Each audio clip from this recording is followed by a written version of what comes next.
Good morning বন্ধুরা, কেমন আছো তোমরা সবাই? আশা করছি সবাই খুব ভালো আছো, আমিও ভালো আছি। তো দেখো, আবার গাছে নতুন ফুল হয়েছে, তো কি সুন্দর দেখতে লাগছে না? তো তারপরে চলো একটু বারান্দাটা দেখে নিলাম। এদিকে তোমাদের দাদা দোকান বাজার সমস্ত কিছু নিয়ে চলে এসেছে। আজ ছিল সানডে, তো ওইদিকে মুড়ি, তারপরে টিফিন, এদিকে শাক, আনাজ সব কিছু নিয়ে এসেছে। এখন থাক, তার আগে একটু চা খেয়ে নিই, টিফিনটা করে নিই, তারপরে বাকি কাজে হাত দেব। তো এদিকে আমার ঘরে বিছনা গোছানো, ঝাড় দেওয়া, ডাস্টিং এগুলো সব কমপ্লিট। এদিকে চা আর টিফিনটা খেয়ে ঘর ঘর পুছে কাচাকুচি করে তারপরে রান্নায় হাত দেবো। তো এই যে দেখো, 1 কাপ চা করে নিলাম, আর 3টে পরোটা ছিল। এটা করিনি বন্ধু, রাত্রিবেলা না খেতে ইচ্ছা হচ্ছিল না, একটু টিফিনটা খেয়েছিলাম একটু দেরিতে, তো সেই জন্য রাত্রিবেলা খাইতে ইচ্ছা করছিল না, ছিল সেটা গরম করে নিলাম। তো বাসি লুচি, বাসি পরোটা আমার চা দিয়ে, আর আমার বাসি কি আর টাটকা কি, আমার চা দিয়েই বেশি ভালো লাগে। আর এদিকে তোমাদের দাদা টিফিন নিয়েও এসেছে, তো এখন এই দিয়ে আর সকালে টিফিনটা সেরে নেবো। তো এই যে পরোটাটা একটু গরম করে নিচ্ছি, কী বলতো, একটু গরম করে নিলে না তাহলে ওই গ্যাস অম্বল যাদের প্রবলেম থাকে সেটা আর হবে না। তো তারপরে এই যে দেখো, তোমাদের দাদা টিফিন নিয়ে এসেছে, পেটাই পরোটা, ঘুগনি, সঙ্গে 1 কাপ চা, আর ওই যে পরোটা গরম করেছিলাম, পরোটাটা। তারপরে চলো খাই এখন, তারপরে দেখা হচ্ছে রান্নাঘরে। তো এদিকে খাওয়া দাওয়া করলাম, ঘরে অনেক কাচাকুচি ছিল, সমস্ত কিছু করলাম, এক্সট্রা অনেক কাজ ছিল, করে তারপরে বসিয়ে দিলাম রান্না। এদিকে পুজোও কমপ্লিট হয়ে গেছে, আর আজ অনেকটা দেরি হয়ে গেছে বন্ধুরা, রবিবার মানে বুঝতে পারছো একটু দেরিই হয়। তো দেরি হয়েছে তো কী হয়েছে, রান্না খাওয়া সবই টাইমের মধ্যে হয়ে গেছে। তো এই যে এখন এখানে রান্নাটা বসিয়ে দিয়েছি। একদিকে ভাত হচ্ছে, ওর মধ্যে করলা আলু সিদ্ধ দিয়ে দিয়েছি, আর এদিকে মাংসটা বসাচ্ছি। তো এই যে মাংসর আলুটা এখন ভেজে নিচ্ছি, তারপরে তুলে নিয়ে ওর মধ্যে গরম মশলা, পেঁয়াজ দিয়ে তারপরে মাংসটা একটু ভেজে নিয়ে মশলাটা দিয়ে কষিয়ে নেব। তো আমি মাংস এইভাবেই করি, টেস্টও দারুণ হয়। তো চলো, এই যে পেঁয়াজটা দিয়ে দিলাম, তারপর মাংসটাও দিয়ে একটু ভেজে নিয়েছি। একটা মশলা রেডি করে রেখেছিলাম, আদা রসুন জিরে লঙ্কা হলুদ নুন, তো সব দিয়ে দিলাম। এখন মাংসটা এদিকে কষতে থাকুক, ওইদিকে আমি শাকটা কেটে বেছে নিই। তো এই যে এদিকে একটা উনুনে আমার ভাতও হচ্ছে, আর একদিকে মাংস বসিয়ে দিলাম। দুটো কাজ ওইদিকে হচ্ছে, এদিকে আর একটা কাজ হয়ে যাবে। তো চলো এখন শাকটা কেটে বেছে নিই। শাক কাটতে অনেকটাই সময় লাগে, সেটা তোমরা জানো, কিন্তু কাটতে সময় লাগুক, বাছতে সময় লাগুক, খেতে কিন্তু দারুণ লাগে, তাই না?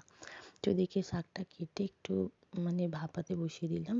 মূলো শাক দেখবে একটু ডাইরেক্ট করলে একটু কষা কষা লাগে, তো আমি একটু ভাপিয়ে জলটা ফেলে দিই, তারপরে ভেজে নিই, খেতে অসাধারণ হয়। তারপরে এই যে দোকান বাজার যা যা এনেছিল সব গুছিয়ে নিলাম, পরে ধুয়ে জল ঝরিয়ে তারপরে যেখানে যেটা রাখা সেখানে রেখে দেবো। তো এদিকে পরিষ্কার করে নিলাম, আর এইদিকে দেখো শাকটা এখন ভাপা হচ্ছে, হয়ে এসেছে, এবার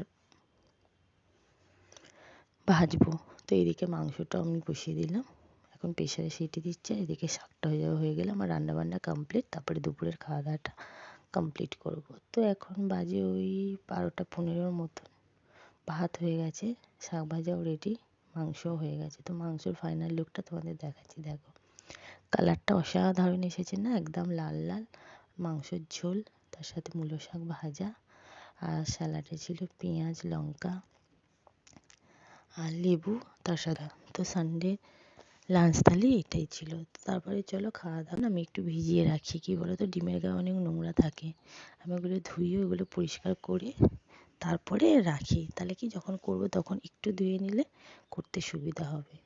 তো তারপরে এই যে এদিকে খাবার রেডি, খেলাম দিলাম, যা যা কাজ করে একটু রেস্ট নিয়েছিলাম। আবার দেখা হচ্ছে বিকালে। গুড ইভিনিং বন্ধুরা। এখন একটু ঘরের জিনিস এই দিক থেকে ওই দিক, ওই দিক থেকে এই দিক করার প্ল্যানে আছি।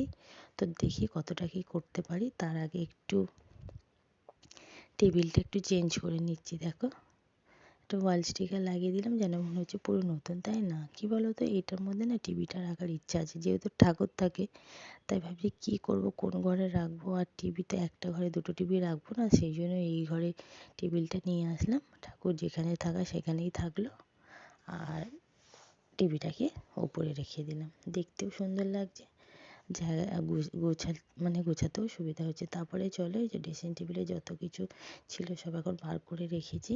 এই ঘরে মেশিনটা নিয়ে চলে আসলাম, আর ড্রেসিং টেবিলের জিনিসগুলো এখন থাক। ঘরটা ঝেড়ে গুছিয়ে পরিষ্কার করে নিয়েছি, ড্রেসিং টেবিলটা পরে গোছাবো। তার আগে অনেকটা রাত্রির হয়ে গেছে, ওই 10টা 10-15 মতন। আগে রাত্রির ডিনারটা রেডি করে নিই, খাওয়া দাওয়া করি, খাওয়া দাওয়া করার পর তারপরে ড্রেসিং টেবিলটা হাত দেবো। সবটাই গোছানো হয়ে গেছে, শুধু ড্রেসিং টেবিলটাই বাকি আছে। তো চলো এখন ঝটপট রুটি আর ডিম ভাজা করে নিই, মাংস আছে, রাত্রের ডিনারটা এই দিয়ে সারবো। তো যেরম বলা সেরম কাজ। এদিকে ডিনার রেডি, রান্নাঘর এখন প্রেসার কুকারটা ভিজিয়ে যাচ্ছে, খাওয়া দাওয়া করে তারপরে পরিষ্কার করবো। তারপরে এদিকে বন্ধুরা খাওয়া দাওয়া করলাম, তারপরে রান্নাঘর নিট অ্যান্ড ক্লিন, যা বোতল ছিল সব ভরা হয়ে গেছে। তো এইবারে আমার এক্সট্রা যে কাজটা আছে সেটা করে তারপরে শোবো। তো এই যে দেখো বন্ধুরা, এখন ড্রেসিং টেবিলটা গুছাচ্ছি, তাই তোমাদের একটু দেখাচ্ছি, দেখো কেমন লাগছে। তো এই যে এরমভাবে বুদ্ধি করে কাজ করলে সব কাজটাই তাড়াতাড়ি হয়, সুন্দরও লাগে, আর দেখতেও ভালো লাগে। তো এদিকে সমস্ত কাজও হলো, জায়গার জিনিস জায়গার মতন যেরম রাখবো ভেবেছিলাম সেরম গুছিয়েও নিলাম। তারপরে জায়গার জিনিস জায়গার মতো রেখেও দিলাম। ঘরবাড়ি একটু মাঝে মাঝে এদিক ওদিক করে জিনিসগুলো চেঞ্জ করলে না দেখতেও ভালো লাগে, একটা পজিটিভিটি খেলা করে দেখবে। তো যাই হোক, ভালোই লাগলো। আগে আমার ড্রেসিং টেবিলটা এই ঘরেই থাকতো, আমি মাঝে ঘুরিয়ে দিয়েছিলাম, তারপর আবার এরমই থাকতো, কিন্তু টিভিটা কোথায় রাখবো সেই ভেবে ভেবে তাই ওই ঘরে টেবিলটাকে করে দিলাম। তো বন্ধুরা, অনেকটাই চলে আসলাম। ভালো লাগলে লাইক শেয়ার সাবস্ক্রাইব করো, খুব ভালো লাগলে বন্ধুদের মাঝে শেয়ার করো, কমেন্ট অবশ্যই করো, কমেন্টে জানিও কেমন লাগলো। তো এখন এই যে এই ঘরের বিছানাটাও গুছিয়ে নিচ্ছি, ড্রেসিং টেবিলটাও গুছিয়ে নিলাম। তো এখন যেগুলো আছে সেগুলো এখন পরিষ্কার করে গুছিয়ে নিই, তারপরে তোমাদের ফাইনাল লুকটা দেখাচ্ছি। তো চলো, এই জিনিসগুলো এখন ড্রেসিং টেবিলের কাছে রেখে আসি, তারপরে এসে তোমাদের দেখাচ্ছি, দেখো কেমন লাগছে। তো এই যে টেবিলটা গোছানো হয়ে গেলে, টিভিটা রাখা হয়েছে, ঠাকুরটাও রাখার জায়গার মতন জায়গা হলো। তো বন্ধুরা, আজকের মতন টাটা, সবাই খুব ভালো থেকো, সুস্থ থেকো, সাবধানে থেকো, গুড নাইট।